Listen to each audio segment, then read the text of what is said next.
सभी किसान भाइयों को नमस्कार। किसान भाइयों, आज दीपावली का पर्व है और इस दीपावली के पर्व पर मैं आप सभी को हार्दिक शुभकामनाएं देता हूं और परमपिता परमात्मा के चरणों में अरदास विनती करते हैं कि सभी प्रफुल्लित हों, सभी के घर में सुख संपत्ति आए और सभी के घर में गुरु साहब बरकत की दात बख्शिश करें। किसान भाइयों, मैं गुरबाज विर्क अपने रिसर्च फॉर्म पर खड़ा हुआ हूँ। मेरे पीछे आप देख रहे हैं पूसा बासमती 1509 PR 131 और पूसा बासमती 1885 की हार्वेस्टिंग हो चुकी है और इसकी जढ़ाई का काम अभी थोड़ी देर बाद हम इसका प्रारंभ करेंगे।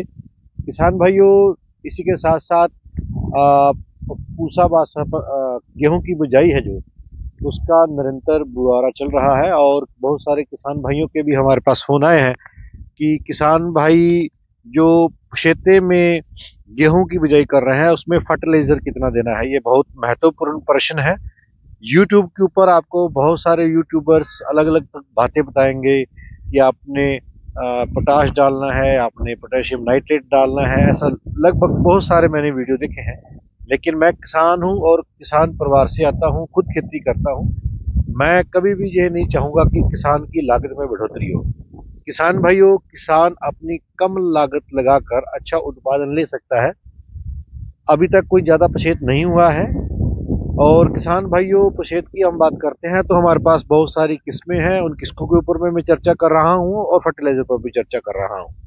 किसान भाइयों, सबसे पहले हम फर्टिलाइजर की बात करेंगे। जो किसान भाई अब बिजाई कर रहे हैं उनसे अनुरोध रहेगा कि DAP की मात्रा थोड़ा बढ़ा दें और इसी के साथ साथ थोड़ा आप नाइट्रोजन की मात्रा भी डाल सकते हैं ताकि जो उसको गर्मी प्रदान हो दाने को और जल्दी बाहर आ जाए।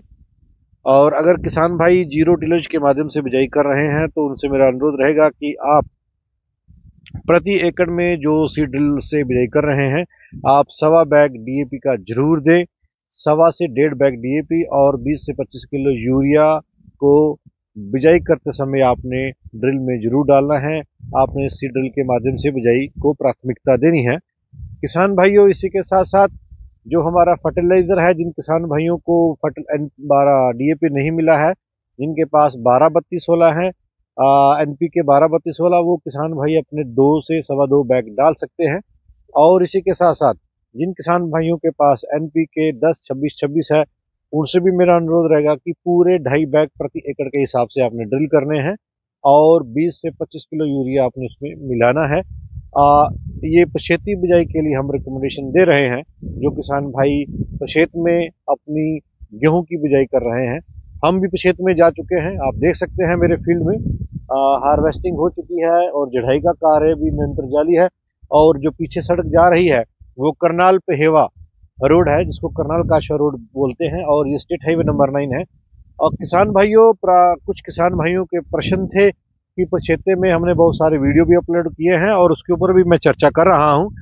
पछेत किस्म में किसान भाई HD 2851 का चुनाव न कर आप अन्य वैरायटियों को प्राथमिकता दे। HD 2851 में पीले रतुए की समस्या पिछले 2 साल से बहुत बड़ी है। पूरे का पूरा खेत नष्ट हो गया है। किसान भाइयों, ये बहुत ही घातक किस्म है।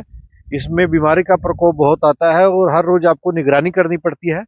ऐसे में किसान भाई PBW उन्नत 550 का चयन जरूर करें। ये यूनिवर्सिटी पंजाब कृषि विश्वविद्यालय लुधियाना के द्वारा सन 2017 में रिलीज ये किस्म है। इसमें पीला रतुआ और बुरे रतुए का प्रकोप नहीं आता है। प्रति एकड़ के हिसाब में आपने 45 किलो बीज सीड ड्रिल के माध्यम से बिजाई करना है। यूनिवर्सिटी भी इसकी पैकिंग 45 किलो में देती है। किसान भाइयों, इसमें टिलरिंग कम होती है, इसलिए 45 किलो बीज सीड ड्रिल के माध्यम से बहुत हो जाता है। और इसमें जो बीज उत्पादन की बात जो संस्थान बोलता है, इसका एवरेज उत्पादन 23 क्विंटल बताया गया है और उत्पादन देने की क्षमता 28 क्विंटल है। 27.5 क्विंटल हमने इसी फील्ड पर हमने उन्नत 550 का उत्पादन ले रखा है। इसलिए आप सभी से अनुरोध रहेगा कि ऐसी वैरायटियों का ही चयन करें। और इसमें किसान भाइयों, आपको अगर शाम को आप हार्वेस्टिंग करते हैं तो आपको अच्छा सूखा सूखा चारा तूड़ी भी आपको प्राप्त हो जाती है। इसकी जो रोटी की गुणवत्ता है वो बहुत बढ़िया है। किसान भाई अपने घर के खाने के लिए उन्नत PBW 550 का चुनाव कर सकते हैं। इसके साथ साथ किसान भाइयों, पंजाब कृषि विश्वविद्यालय की एक अन्य किस्म है जो बहुत बढ़िया किस्म है, PBW 771। ये सन 2020 में रिलीज किस्म है।